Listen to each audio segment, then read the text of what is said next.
Let's start by thinking about a choice, and listen up because you're going to need to make a decision here. I'm going to ask you about a choice about what you prefer. When asking about preferences, there's no right or wrong answer, but it can be instructive to think about why you prefer what you prefer. So here's the choice. On one side, you could be a person with an average standard of living in the modern U.S. economy. Say a member of a typical family, defined as 2 or more people living together, who would be earning about $55,000 per year in the mid-2000s. That's one choice. On the other side, you can have that same income, $55,000 per year, living in, say, 1925. So you need to choose which standard of living you would prefer. Now, before you choose too quickly, let me give you 2 things to take into account. Remember, first of all, there's been a lot of inflation since 1925. So having an annual income of $55,000 a year in 1925 would have made you extremely rich by the standards of the time, probably far into the upper 1% of the income distribution. So in 1925, this income level means a big house, servants, the best of everything that's available. But here's the other kicker. If you choose 1925, you also need to live with all the technologies of 1925. That is, you need to live with the household technologies, the transportation technologies, the medical, the entertainment technologies, all the technologies of 1925. So let me summarize your choice here. Either you can be, relatively speaking, a very rich person in 1925, with access only to the technologies available in 1925, or you can be a person with an average standard of living today, with access to all the modern technologies. So which do you prefer? Mull it over for just a moment. When I've asked this question to various groups, it tends to be a choice about 2 to 1 for the present. People prefer being an average standard of living in the present to rich in 1925. Older groups, I found, are a little more willing to choose the past, but even there, a majority tend to choose the present. Now, this question has no right or wrong answer, as I said at the beginning, but it tends to draw out some of the reasons that people value economic growth and to show how much they value it. I mean, think about the trade-offs that are involved in this choice. When I ask students this question, I ask them, why they chose what they chose, they tend to focus on things like there are no computers. There's hardly any access to recorded music. After all, 1925, there's just a few radios, which are relatively expensive at the time. In 1925, there are no antibiotics. Travel is slow. If you want to go across the ocean to visit Europe, you're pretty much limited to a boat. You might rather have a modern dishwasher and clothes washer and microwave and freezer than needing to manage a group of servants to deal with all your clothes. Now, of course, each person will draw the line in their own way. Maybe you would be happy being a rich person in 1925, but not so happy being a rich person in 1870 or 1800. But the bottom line is just that even when your income could be, in a relative sense, 10 times higher or more, even when you're comparing some of the richest people at certain times in our history not that long ago, the advantages of economic growth really do make a huge difference. They're really worth your consideration. They're really worthy as the first goal of macroeconomic analysis that we're going to discuss. So let's talk about economic growth. The key thing about economic growth of nations is that it compounds over time. Small differences in annual growth rates work out to enormous differences in standard of living over a generation or two. Now, the formula here for taking the present value of an economy, looking at the growth rate and the period of time and figuring out the future value, the formula is to take the present value, multiply it times 1 plus the growth rate of the economy, raised to the power of the number of years that you're waiting for this to happen, and that'll give you the future value. Now, that formula is just a little messy, but it's essentially the same formula that we used before when we were talking about economic growth, and we talked about rates of return. Mathematically, the process of compounding economic growth rates is exactly the same as the process of compounding growth in interest rates that we discussed back in Lecture 7. And the big lesson here is that small differences in growth can make a huge difference over time. Let me give you some numerical examples. Let's first of all imagine that you've got an economy which is growing at 1% a year. 1% a year, okay? It starts off, just to keep the calculation simple, where the GDP is 100. So GDP is 100, it's growing 1% a year. After 10 years, it would be 110. A little bit more, but not much. The compounding doesn't do much over those 10 years. Then after 25 years, 1% growth a year would be 128, and after 40 years, it would be 149. What about if it was growing at 3% a year? If an economy was growing at 3% a year, which is more or less the average for the US economy over a sustained period of the last few decades. Well, after 10 years, an economy growing at 3% a year would go from 100 to 134. After 25 years, to 209. And after 40 years, to 326. In other words, over 40 years, growing at 3% a year, an economy would triple in size over those 40 years. So you can sort of see the power of compounding beginning to kick in, the growth building on growth of previous years. What about if you had a growth rate of 5% a year?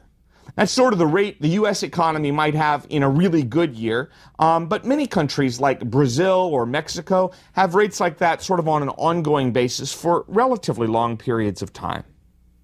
Well, at 5% a year, our economy that starts out at 100 reaches 163 after 10 years, it reaches 339 after 25 years, so it more than triples after 25 years.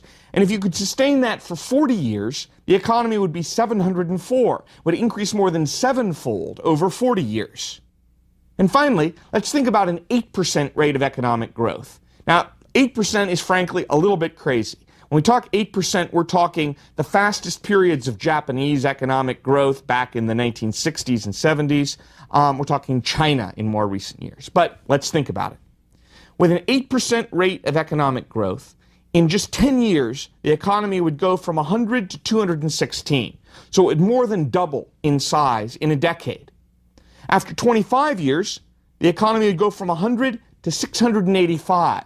It would increase almost sevenfold in 25 years, which is well within the lifespan of a person. It's even within the working life of a person. Someone who starts off working at 25, and by the time they're 50, the economy has increased sevenfold.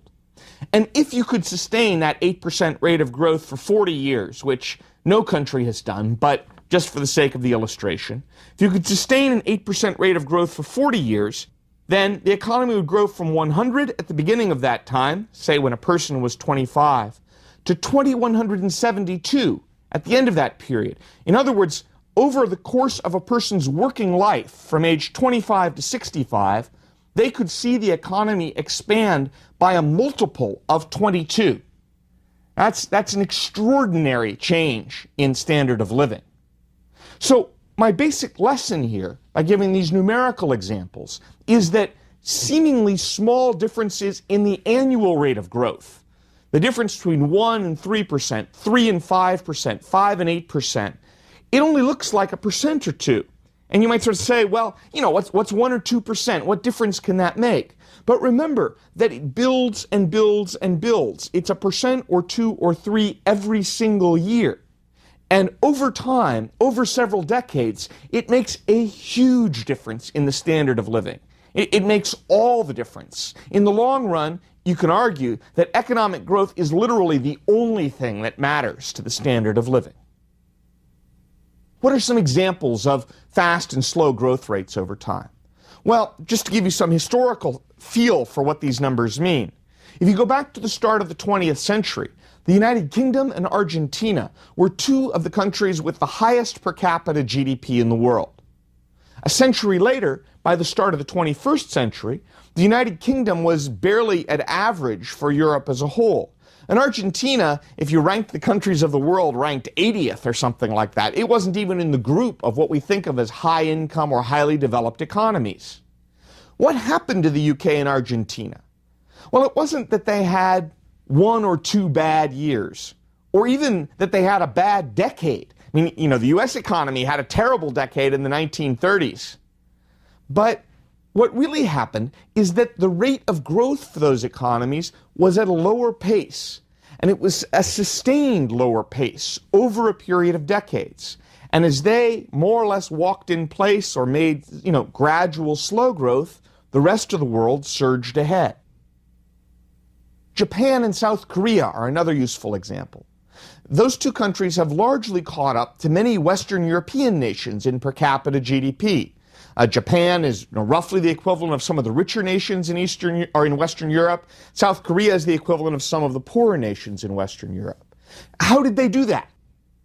Well, it wasn't that they just woke up and over one 3-year period or 5-year period, boom, they caught up all at once. Instead, it was sustaining those 8% rates of growth, 5, 6, 7, 8% rates of growth for several decades, while basically healthy economies like the United States were growing at about a 2 or 3% annual rate. So that gap of 5% a year, 4% a year makes an enormous difference when it's sustained over time. When countries start off behind, like, say, Japan and South Korea did a century ago, can they catch up? What would it take to catch up? Well, there's an argument that countries that start off at lower levels of productivity might be able to take advantage of a period of catch-up growth. The idea of catch-up growth is that, as one economist famously said some years ago, there are certain advantages of backwardness in an economic sense. And one advantage of backwardness is that you can copy and use technologies that have been invented other places. You don't have to invent it all yourself. And so when you can do that, you can sprint ahead by relying on technologies that have been developed elsewhere. If there's catch-up growth, this implies that over time, the lower income nations of the world should be able to close the gap in per capita GDP with higher income nations, gradually over time. However, this hasn't been happening in the last century or so. The world economy, since about 1870 up to the early 2000s, has seen a divergence, actually, between the richest and poorest economies of the world, not a convergence. Why is it that this gap has gotten bigger? What's going on with this gap? A standard historical starting point is usually about 1870 for various historical reasons in the US and Germany and for different kinds of comparisons. But here's a rough and ready comparison based on 1870.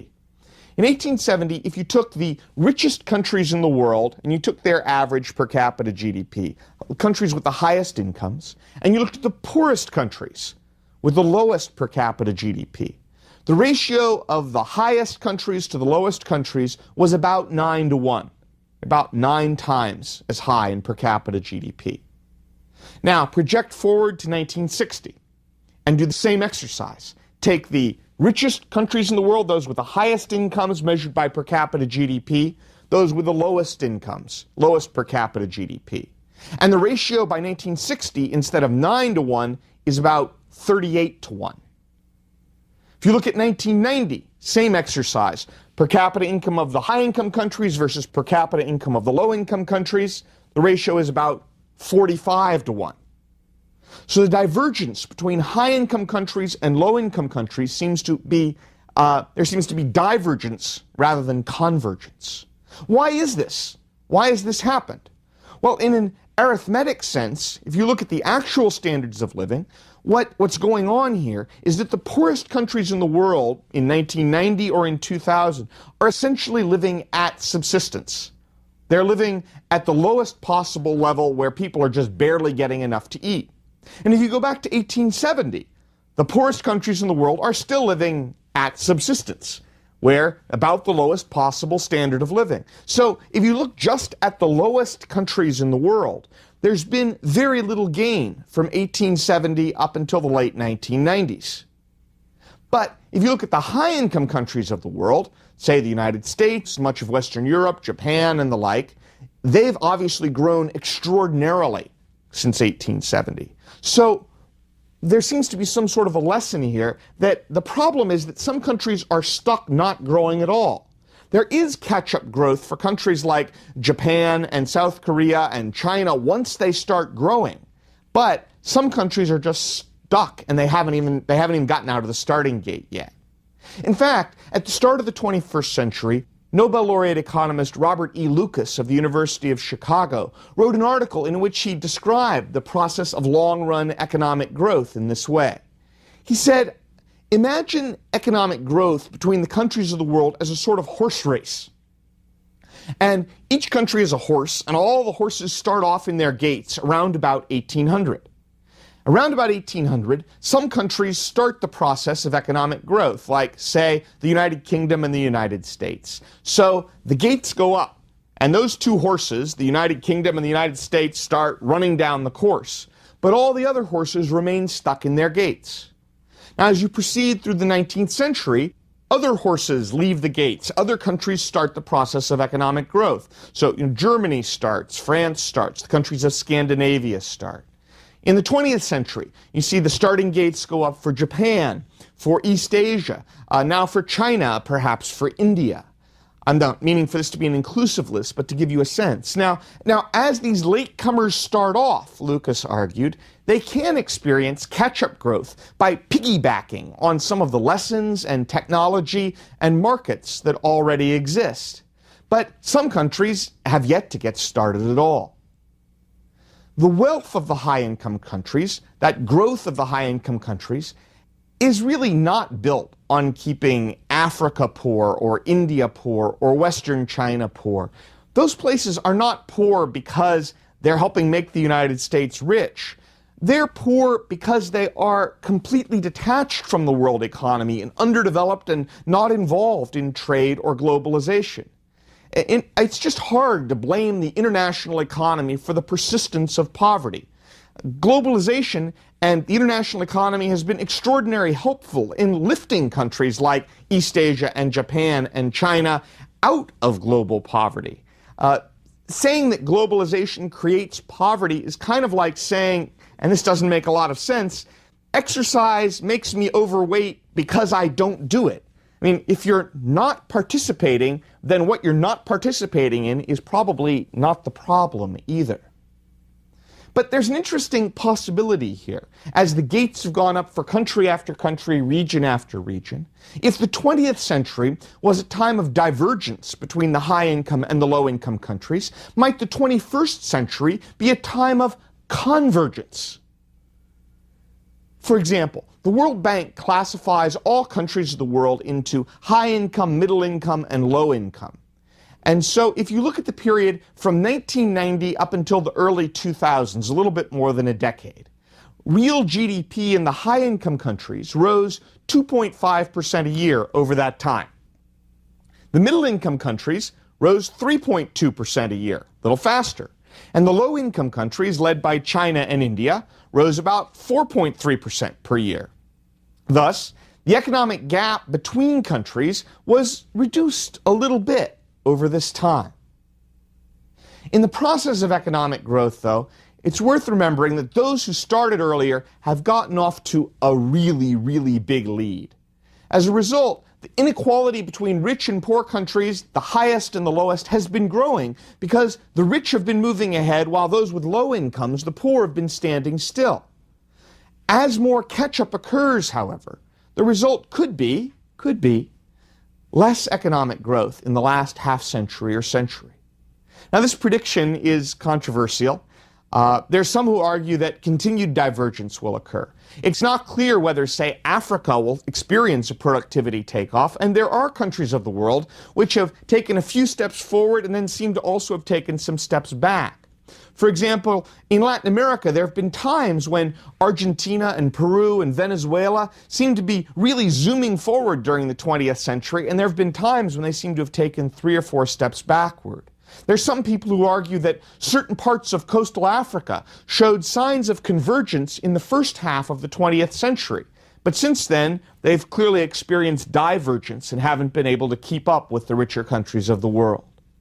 When a country does fall behind in per capita GDP, it can take a long time to catch up. Let's think about the problem for a moment of some desperately poor countries in the world, like those in Africa. Their per capita GDP might be, say, $500. A high-income country like the United States might have per capita GDP of $30,000. Let's imagine that the low-income country grows at a remarkably fast rate. Let's call it 8% per year, and it keeps that up for 40 years. Meanwhile, the high-income country grows at, let's call it 2% a year.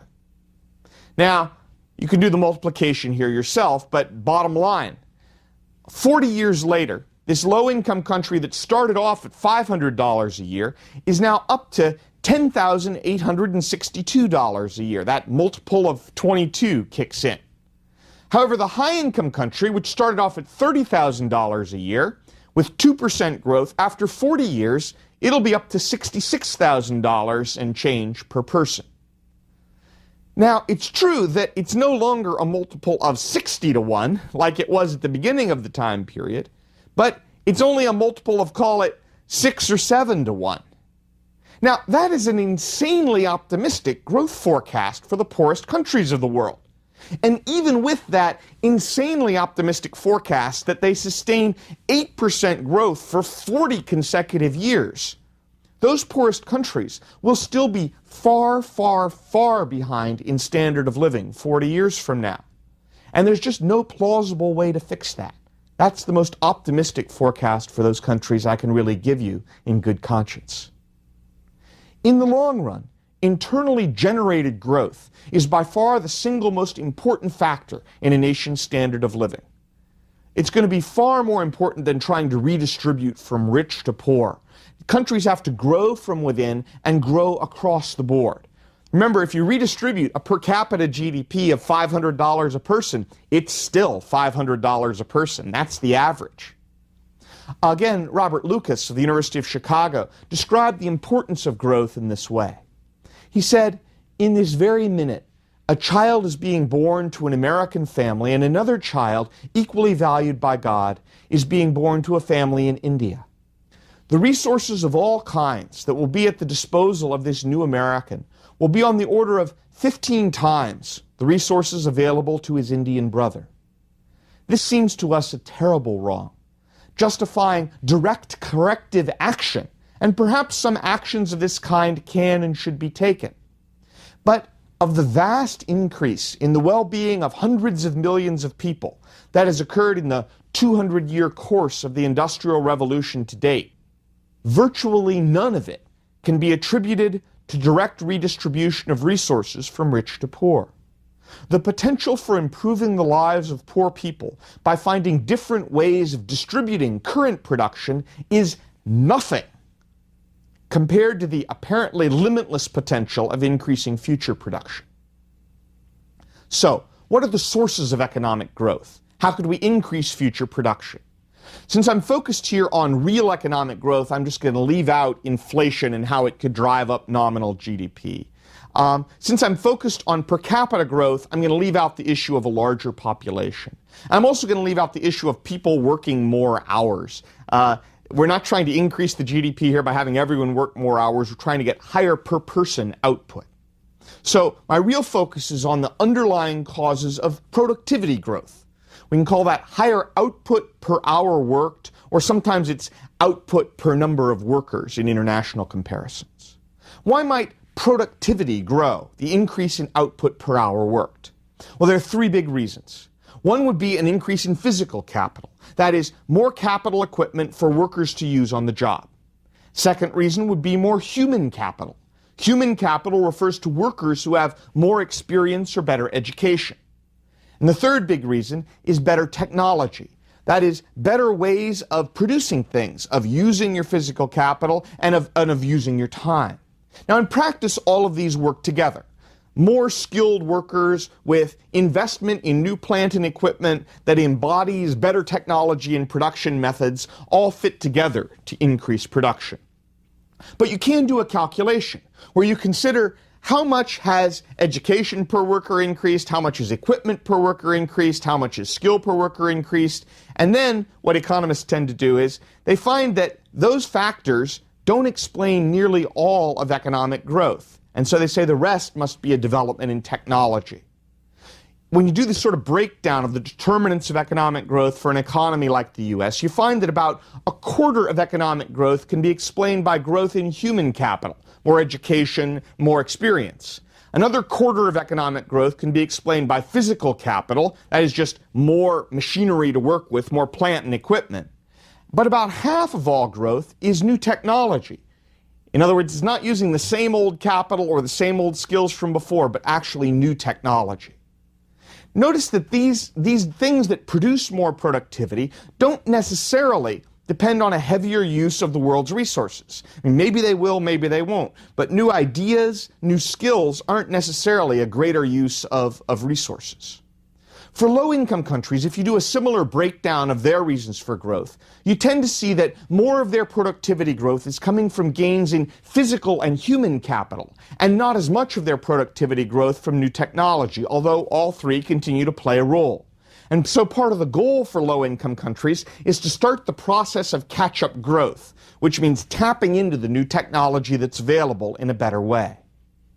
Let's talk a little about U.S. productivity experience in recent decades. If you look through the 1950s and 1960s, U.S. productivity growth, that's increase in output per hour, often hovered near 3% a year. But from the 1970s into the early 1990s, productivity growth sank. It was more often in the range of something like 1.5% or maybe 2% per year. It stayed at that lower level for approximately 25 years and then began to move back up again in the late 1990s. Now, this period of the 1970s and into the 1980s had lots of economic issues. There were high oil prices, there was the OPEC situation, there was high inflation in the 1970s, there was a big defense spending drop and then build up, there were tax cut issues and budget deficits. But of all those issues, the productivity slowdown is unarguably the worst issue of all. Let's get a sense of the problem here. Let's say, for the sake of argument, just purposes of illustration, that the economy lost 1.5% per year of productivity growth for 30 years. In rough terms, not worrying about compound growth rates, that means real per capita GDP was 45% smaller at the end of the time than it would otherwise have been. So imagine if real per capita GDP was 45% larger in the mid-2000s. Say, in 2005, instead of having a GDP of roughly 12 trillion, GDP would have been 17.4 trillion. Now, in that universe, that alternative universe, government would have had plenty of money to pay for the Bush tax cuts of the early 2000s and wipe out the budget deficit and still raise spending on lots of programs. People would have had an average of 45% more in their paychecks. No matter what your issue is or your problem is, whether it's, tax cuts or spending increases, having per capita GDP be 45% larger would make your problem a lot easier to fix. Starting in the late 1990s, the U.S. economy began to see a boost in productivity amid a lot of talk about a new economy built on the dramatic advances in information and communications technology. And productivity bounces back for a couple years in the late 1990s, up in about 2.5% a year. But a lot of economists at that time are skeptical of whether anything has changed.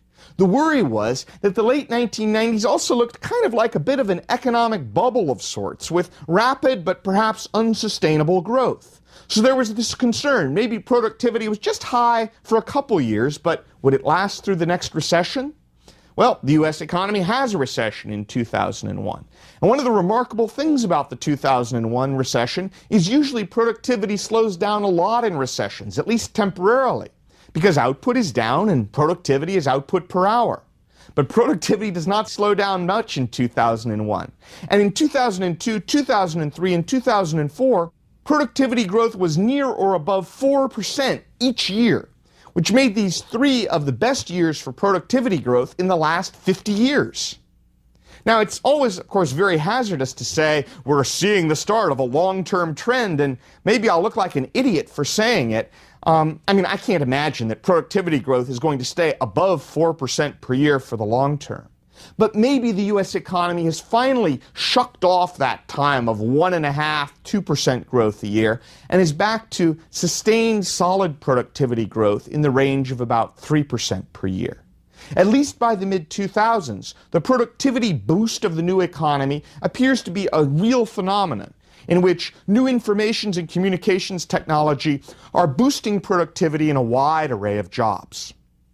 A professor of mine when I was back in graduate school in the early 1980s used to like to say that the standard job in the U.S. economy involved picking up a piece of paper, looking at it, doing something with it, and then picking up another piece of paper. And a lot of jobs are in that category at that time. Sales records, billing, accounts receivable, shipping invoices, overseeing sales forces, all that kind of stuff. And there were a lot of middle managers who spent all their time on those kinds of jobs. The new economy technologies, the new computer and information technology wreaked havoc on those kinds of jobs. One common example now is you think of a hospital supply room where everyone goes in, gets their supplies, swipes with a barcode, walks out. The room automatically keeps track of what's needed, automatically orders more, automatically schedules delivery, automatically pays and acknowledges payment. It's just so much easier. And across the U.S. economy, examples like that are multiplying and multiplying. I may look like a fool for saying it a few years from now, but it does seem like we're seeing a great transforming surge of productivity growth in the U.S. economy.